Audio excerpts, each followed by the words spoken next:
want to talk about something that's happening in this country. And, there's a kind of high-profile story that I will tell you, but then it's really kind of a pattern that's happening around this country in families around this country. And it has to do with the elections and families becoming divided. I call this Trump and the revolutionary 2020 elections and families divided. You may have seen this piece. There's a man, who writes at an outfit called The Medium, like Medium. His name is Leo, and it's Guinan. I'm just going to say Ginan, but he is a writer at that publication, and he wrote a piece called "Today, I Gave My Dad a Choice: Trump or his grandkids and his son."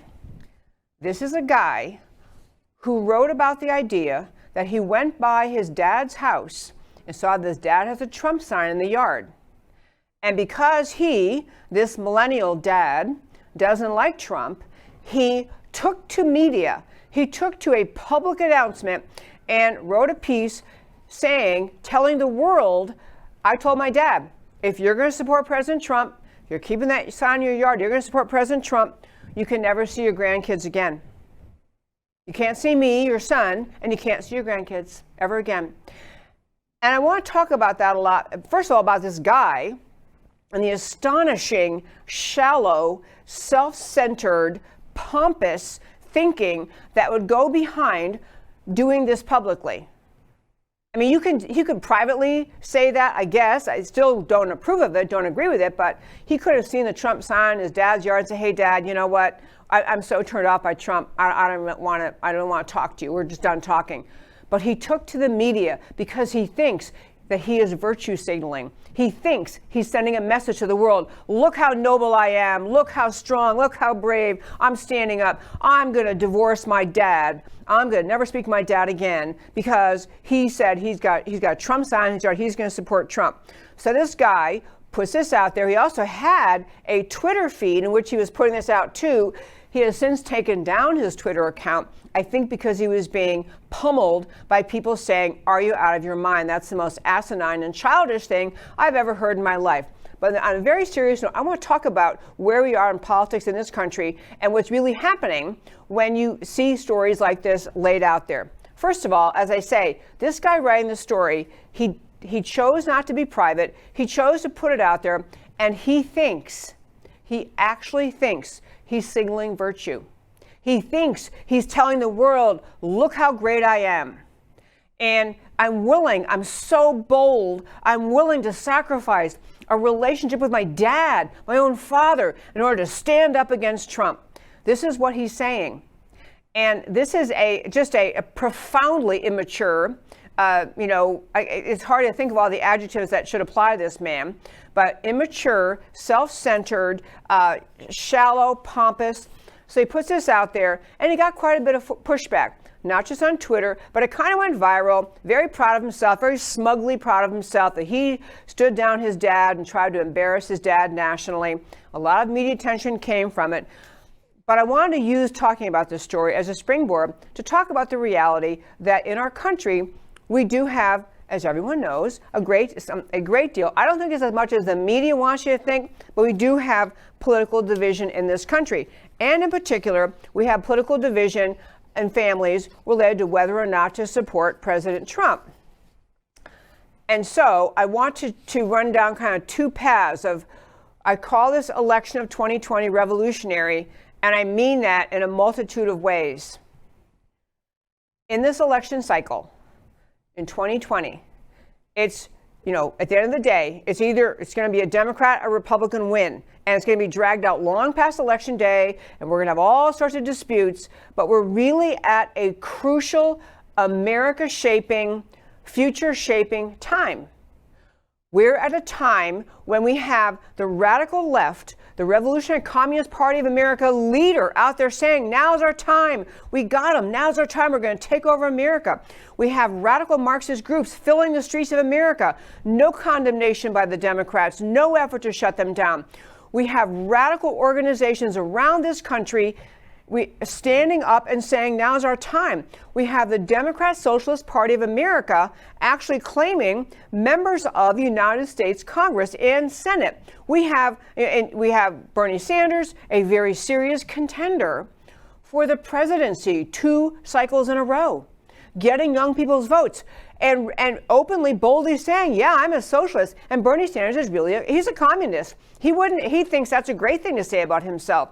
You have the Democrat Socialist Party of America, more bold, not hiding. You have members that the squad, 2 of the 4 squad members are actually members of the Democrat Socialist Party of America. You have the most outspoken, confrontational, direct effort of radical leftism in this country.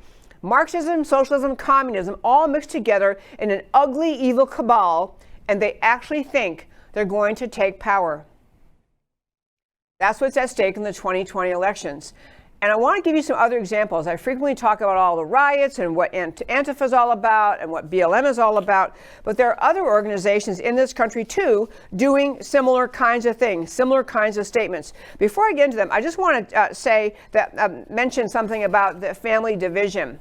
You know, you hear, and I hear all the time, I have friends who say, well, I can't really talk about politics in front of my family anymore. We can't talk about politics. I have friends who say, you know, their kids tell them, you know, we don't like President Trump and we're embarrassed you like him. I have friends who say, yeah, we just can't talk politics. We have to say, you know what, let's leave politics off the table. Let's have a nice Thanksgiving dinner. Let's have a nice family weekend. We have to leave politics off the table. Politics are at a fever pitch. They really are, and I get that. And it's happening in families around the country, and families deciding how to handle it. But this is not unique. It is especially noticeable in this era, in 2020, because the radical left has risen to alleged mainstream status in this country. The Democrat Party is flat out standing, their platform is a flat out Marxist platform, standing right with the Democrat Socialists. There's virtually no difference in their views. And so, yes, we have a radical challenge to the very core identity of America staring us in the face.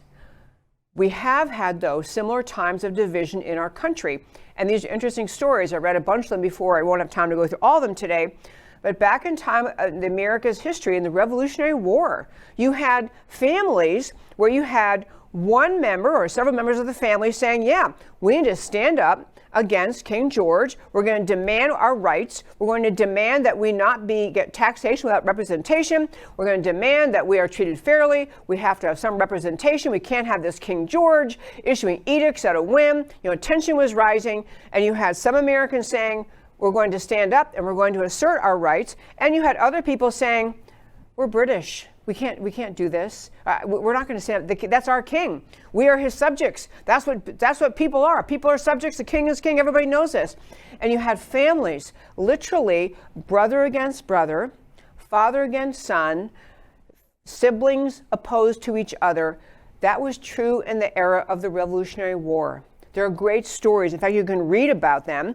There was a book, an opinion piece, and it's up on our website at americacanwetalk.org.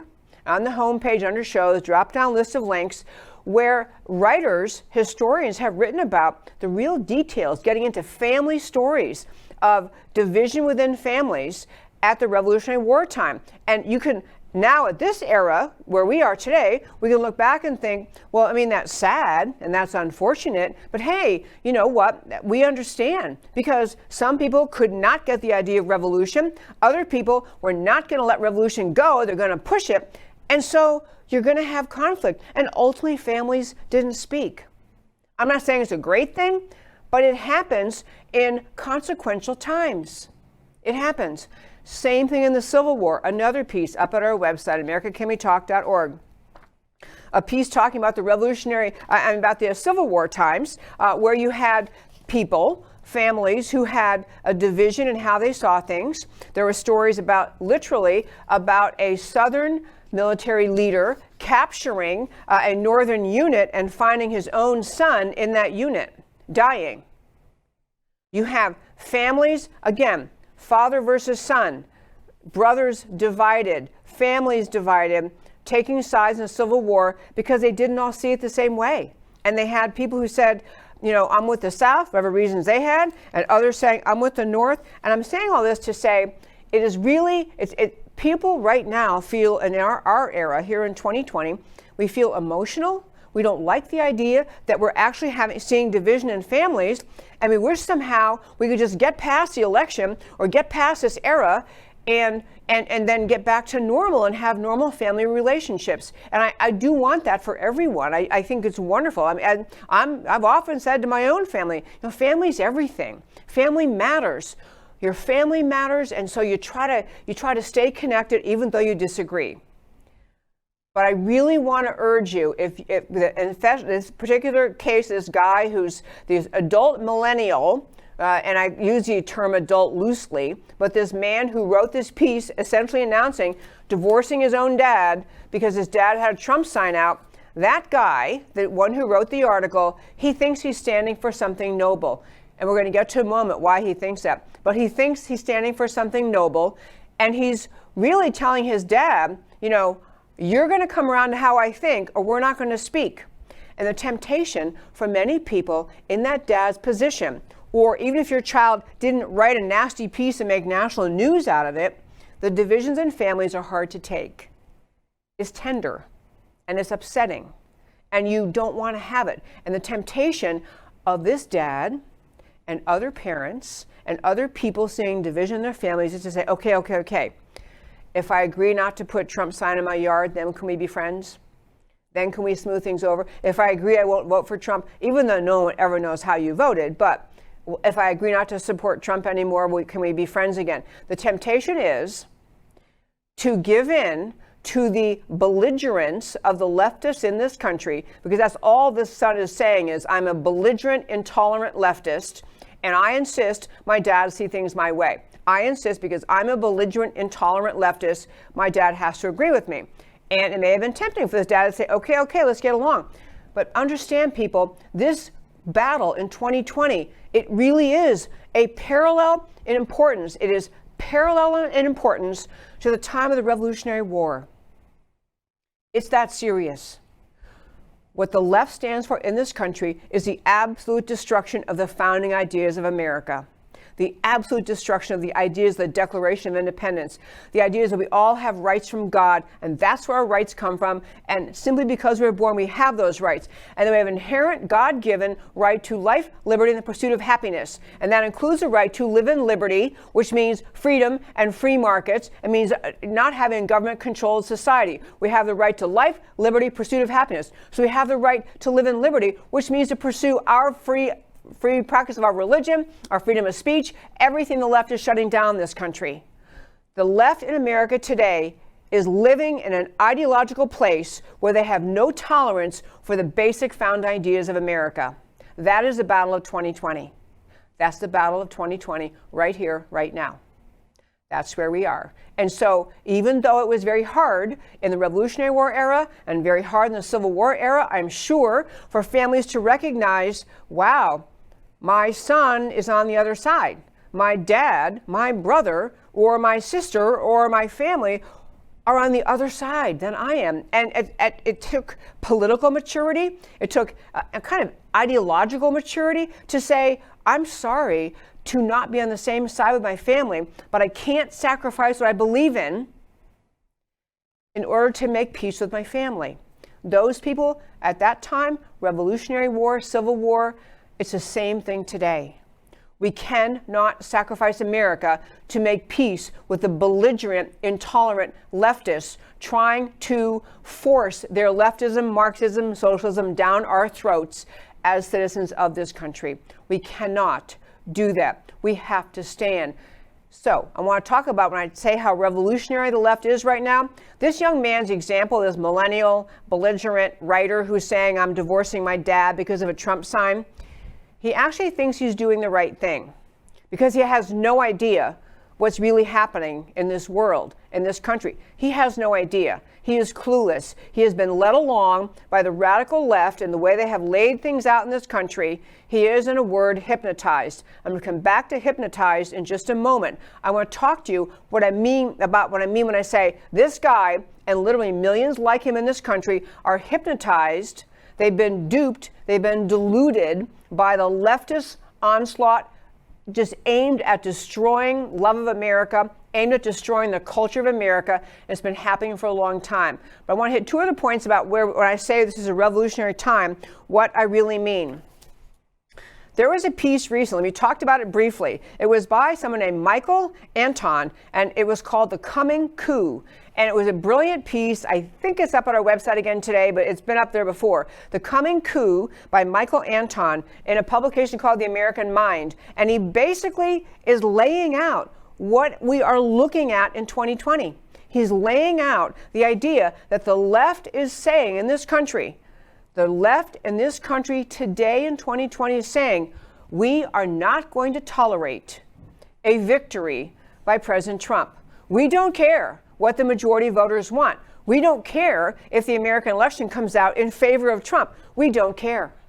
Because the mission of the left is to take over America, not to present their ideas and spell out for you what they believe in and urge you to support those ideas through a vote. The mission of the left is to force those ideas on America, on you and all of America. So Michael Anton writes this piece, The Coming Coup. He talks about things that have happened. And I will tell you, we're going to get to Obama, hypnotism and Obama in a minute. But what he talks about in this thing, for example, during President Obama's era, he, throughout his 8 years of presidency, he worked assiduously to remove true patriots, true conservatives, strong America lovers from the higher ranks of the military.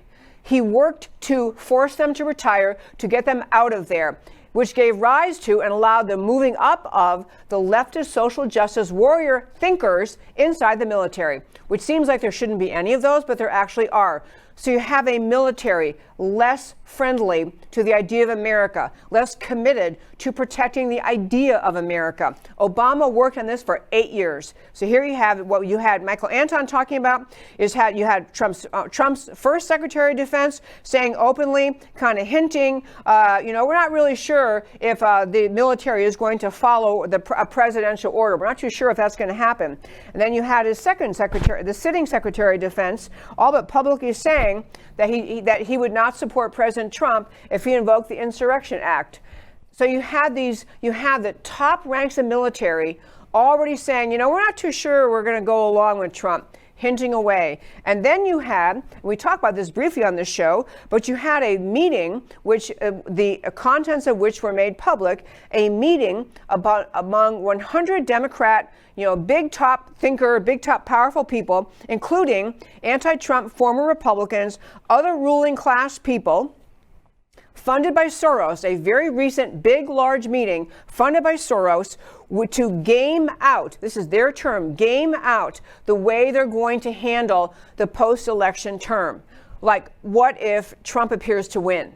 What if we're unsettled because, we have Trump wins on election day, but we have a lot of uncounted mail-in ballots, or Biden wins on election day, but we have a lot of contested ballots. They gamed out all the scenarios, and they're basically getting at the idea they're going to find a way that Trump loses. This is their mission, even though they said they are neutral. And so they talked about, what happens, and if Trump appears to win. They had this gaming out, actually play acting. They had John Podesta playing Biden and talking about what he should do if Trump appears to win. Then you had Hillary chiming in, well, he should refuse to concede, never concede. I mean, they actually worked through their game plan. And I tell you this, people, because you have to understand how serious this is. The left is not thinking, what is the way that we could convince more Americans next time around to buy into our ideas if we happen to lose the 2020 presidential elections? That's not what they're talking about. They're talking about the idea, what do we do to take power anyway? So this guy, you should read this piece by Michael Anton, but then I want to go on and tell you what the outcome was of this Michael Anton writing this piece. So there's another group, Transition Integrity Project. Transition Integrity Project. The guy who founded that, Nils Gilman, Gilman, the founder of this allegedly bipartisan Transition Integrity Project, actually called for the execution, as in physical killing, execution of the former Trump administration national security official, Michael Anton, who wrote this piece about the coming coup. He actually called for his death. This is not, some goofball, drugged out, Occupy Wall Street fool in some city park someplace. This is a guy with a stature sufficient to put together this organization, and he's out talking about the execution of Michael Anton for daring to write this piece, The Coming Coup. People, it's a serious, serious time. I've had this thought so many times. I wonder at various points in history in other countries where freedom was taken away and tyranny was coming in Venezuela, in Cuba. How many people sat around talking about these things and recognizing, something's really, really wrong here. Something's really off base here. I mean, I think we should be a little bit more worried than we are. But this is what we're facing. This is where the left is headed. And I want to get to one other piece that just talks about how radical the left is before I get to talking with you about Obama and about the idea of hypnotism, which is what really drove this guy to write this piece about his dad. But in one of the little factoid about how the radical left feels emboldened in this country. So in the state of New York, they had, elections recently, fairly recently, and they had a bunch of, in the summertime, Democrat primary elections for state assembly and state senate seats. And you all know AOC, Alexandria Ocasio-Cortez, far radical leftist. She's a Democrat socialist. She's really pretty much of a communist, very, very radical leftist. She's been right in the middle of stirring things up in New York and trying to get all of these people in New York, these seats, these state senate seats, state assembly seats, she wants those filled by radical leftists like her. And so you had victories along those lines in these primaries over the summer. And so they're moving toward, they have a strategy document. The Democrat Socialists of America have a strategy document. They're planning to back a slate of city council candidates in New York, in the city, who, if elected, would create a socialist caucus at New York City Hall. Now, again, people, they're using the process we are permitted in our country. They're using the process of elections, but they're using the process to overthrow America. We cannot continue to humor socialism, democratic socialism, as belonging on the American playing field, as being part of what we all think is kind of okay in America. We need to stop pretending that these are okay ideas, that we're somehow going to be okay with them if they succeed in having a socialist majority on the city council in New York City. We have to recognize how radically things would change. But these things are happening right in front of our eyes. Right in front of our eyes. We're watching the Democrat Socialists of America say, yeah, we're going to take down New York City. That's the next piece. So now I want to talk to you a little bit about this hypnotism idea and what I really mean by that and why it's so important for this in this era for people who are wide awake and alert, which is people who listen to this show, to understand how serious these times are. This whole segment kicked off with the story about the guy who wrote a piece and proudly sent it out there saying he's divorcing his father. He's telling his father, you will never talk to your grandchildren again. You'll never talk to me again if you support President Trump. And as I said, he feels justified in doing that. He thinks he's right. And the reason he thinks he's right is because I'm trying to think of terms to explain it, but it's like hypnotism. It's like being mesmerized, a mass mesmerism, a mass hypnotism that has overtaken many people in this country at the hands of the media. When you think about the 3 years we've had President Trump in office, we've had virtually every media outlet in America spend every potential moment they had, every issue they could cover, every story they could cover.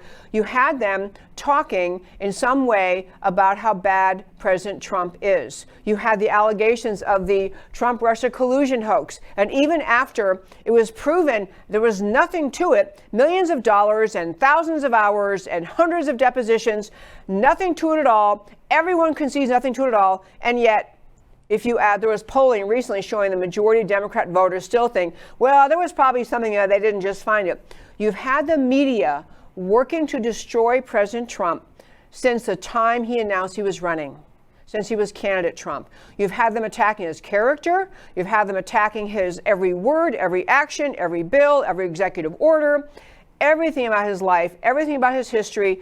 You've been pummeled by the media. America has been pummeled by the media into believing that there's something really, truly, deeply evil and wrong with President Trump, but you just don't know it. But the media is out there telling you over and over and over. It's like the time I've mentioned to my listeners before. In high school, I had the great opportunity to go to Russia while it was still, it was the Soviet Union, it was still communist. And so I got to actually go with a group of students to communist Russia. And walking in the streets of Moscow, you would hear there were the telephone poles, and at the top, these big, big megaphones, and you're hearing the whole time you're walking anywhere in public in Moscow, you're hearing this voice, this radio broadcast coming out of these loudspeakers. And it was in Russian, so we couldn't understand it.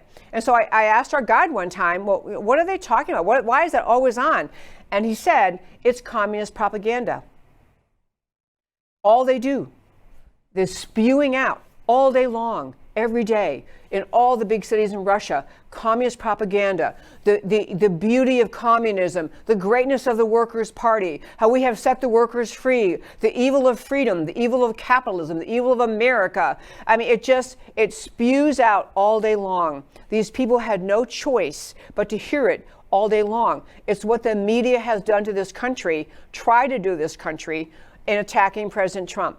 Over and over and over. Everything he does, every move he makes, questioning his reasons for his actions with respect to the Iranian deal, with respect to the climate change deal, with respect to the United Nations, with respect to legislation he tries to do. I mean, every executive order, everything there is, the left has attacked and attacked and attacked and attacked. And the media in this country, I mean, the one time Harvard actually did an honest study and said it was well over like 92% of the coverage by mainstream media in this country, coverage of Trump was negative. This poor fool who wrote this piece divorcing his dad is the victim, the recipient of that mass mesmerism against Trump. You talk to some young people, they say, well, I don't like Trump, and you press, why? Well, what is it? And they'll say, well, he's really a liar. Okay, well, really, what do you lie about? And this is often the answer. You go, well, everyone knows he's a liar. So he's a liar. He's a this, he's a that. And I tell you, people, it is the discerning among us, the discerning Americans who recognize no one's saying President Trump is a perfect person. No one's saying anyone on the planet Earth is a perfect person. But what President Trump has done to restore the idea of America in the face of the onslaught of leftism in this country is nothing short of miraculous.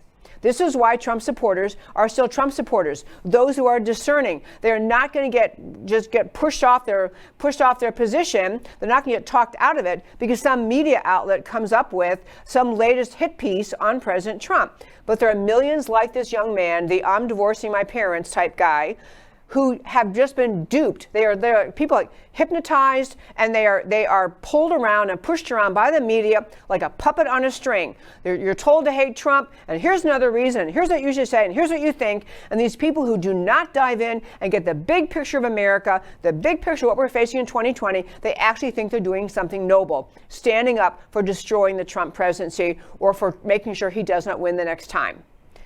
What's on the ballot in 2020 is the future of America, the future of freedom and the country rooted in the promises of the Declaration of the Constitution, or the radical leftists that have taken over the Democrat Party and will take over this country if we don't wise up in this election cycle.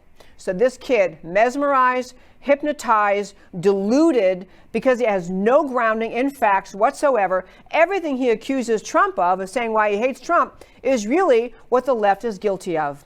But our country is full of these people, full of these young millennials, not a clue what's actually happening, no sense of historical perspective, no sense of the astounding importance for standing up for the idea of America. That's what we're facing in this country. And so if your family is suffering one of these instances, one of these kind of episodes, I'm very sorry. I know they're very, very hard to take, but you cannot, for the same reason at the time of the Revolutionary War, the time of the Civil War, to say, okay, we'll give in and whatever you want to keep us happy, to keep you happy. If you want us to not support President Trump, okay, fine, because the stakes are too high. The election really is not about Trump versus Biden.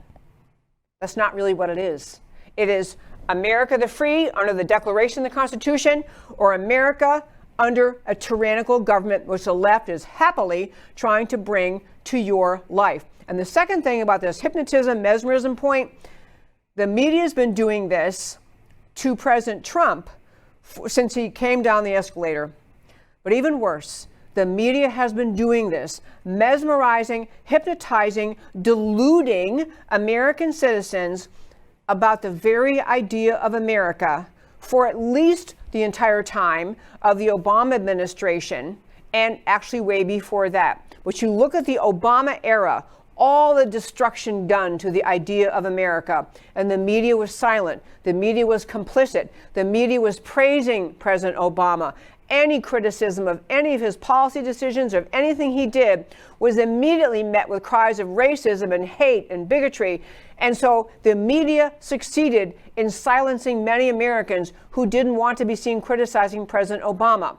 But during the Obama era, the attack was not just it wasn't Democrat versus Republican. It was the leftist cabal who's risen to now very public control of the American left, of the Democrat Party. That mindset was carried out in the Obama administration for 8 years. It was things like going ahead in the Iranian deal, succeeding in giving away money, American money, and capitulating to the Iranian mullahs, this alleged Iranian nuclear deal. The actual deal was enabling the Iranians, the largest, biggest terror exporting country in the world, sending them billions of dollars and signing a deal with them that said essentially, you're supposed to stop building nuclear weapons, except the most important areas, whereas the only place you'd logically be doing it anyway are off limits to inspectors. That was the Iranian deal. That was profound felony level irresponsibility of the media not to call that out. President Obama succeeded in that because the media never called him out.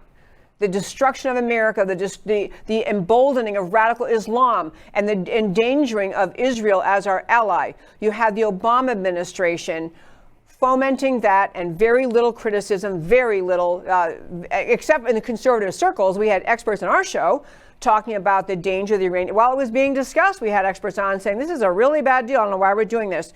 But you had Obama gutting the military, gutting the serious conservative leaders, the high leaders who were patriotic, conservative, America-loving, rooting them out, giving rise to the social justice warrior class of military leader.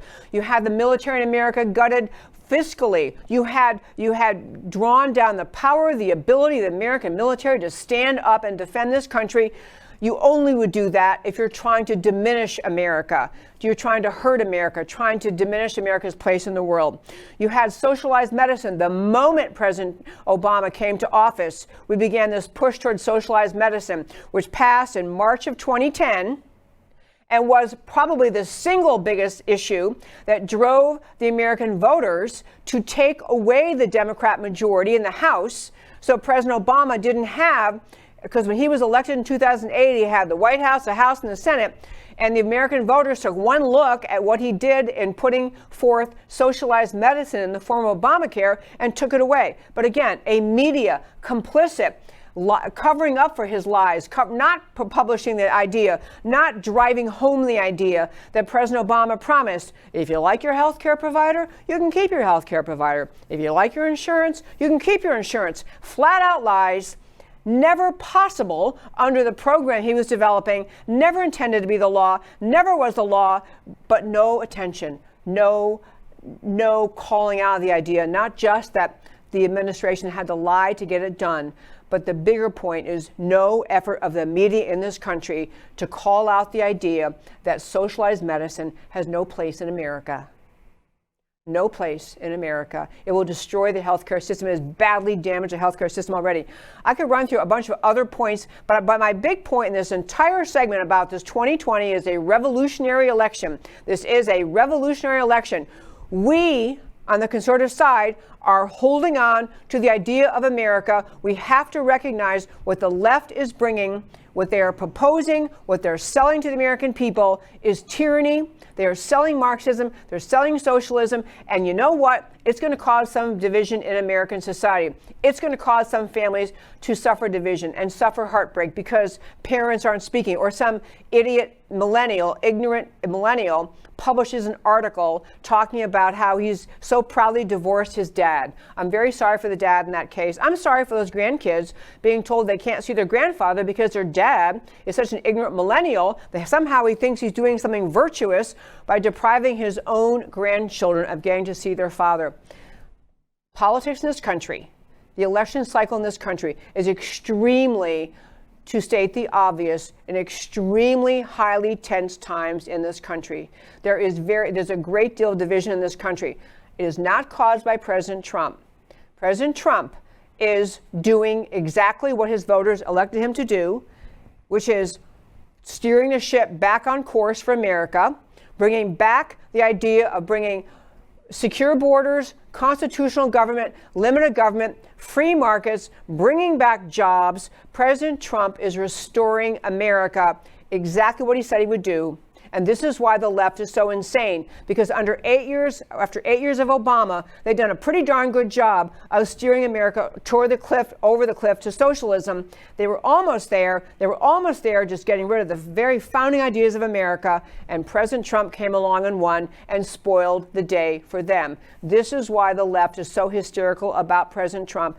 This is why this election cycle matters so much, because what the left sees is an opportunity to vilify Trump, to make people hate him, to make ignorant people like this young man who wrote this piece about I'm divorcing my dad, to make people hate Trump and decide whatever else, just vote against Trump, not realizing what they're voting for is the tyranny, the Marxism, the leftism that the left will happily bring to this country the moment you let them have power.